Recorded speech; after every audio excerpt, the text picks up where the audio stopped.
नमस्कार दोस्तों, मैं हूं राजीव और आप देख रहे हैं अमानत नॉलेज। दोस्तों, आज हम जानकारी प्राप्त करेंगे कि हमें खतियान से जमीन खरीदना चाहिए या केवाला से यानी रजिस्ट्री पेपर से जमीन खरीदना चाहिए।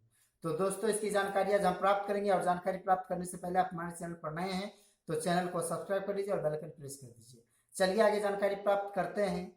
तो दोस्तों, केवाला और खतियान की बात करते हैं। बहुत सारे व्यक्ति ये बोलते हैं कि हम जब जमीन खरीदें तो खतियान से खरीदें, जिनके पास खतियान है उनसे जमीन खरीदें, या जिनके पास केवाला है उनसे हम जमीन खरीदें। तो दोस्तों, आपको ये बात समझना पड़ेगा कि खतियान जिनके पास है तो वो तो जमीन का एक कागजात है, लेकिन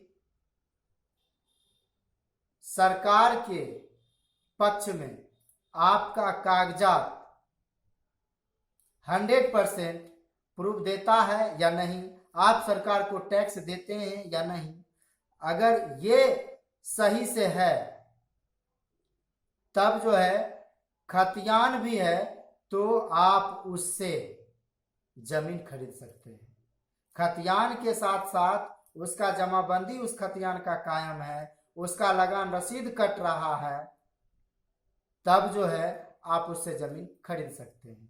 इसमें कहीं कोई दिक्कत नहीं है।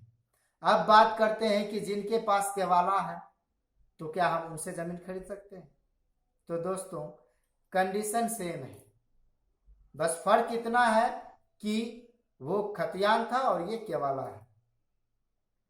तो केवाला जो बना है वह भी किसी खतियान से ही केवाला बना है, और केवाला एक कागजात हो गया जमीन का, और उससे संबंधित जो सरकार के पक्ष में, सरकार के कार्यालय में आपका कोई कागजी प्रूफ होना चाहिए और सरकार को टैक्स पे कर रहे हों, यानी कि केवाला के साथ साथ लगान रसीद निर्गत होना चाहिए।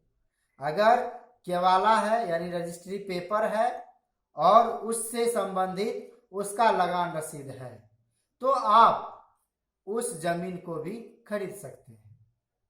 तो बात स्पष्ट है कि खतियान हो या केवाला, उसके साथ इस बात को आप जानकारी में लें कि उसका जमाबंदी कायम है या नहीं।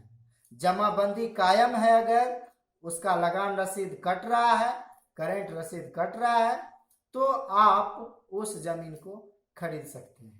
और साथ ही साथ इस बात का ध्यान रखेंगे कि ये तो कागजी बातें मैंने कहा, ठीक है।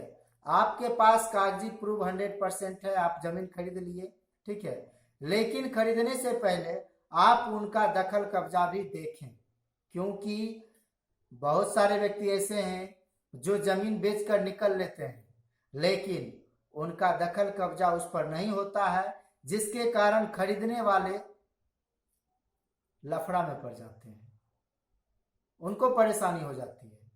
तो कागजात के साथ साथ दखल कब्जा को भी देखें और उसके बाद ही जमीन खरीदने का प्रयास करें। तो दोस्तों, उम्मीद करता हूं कि आप समझ गए होंगे।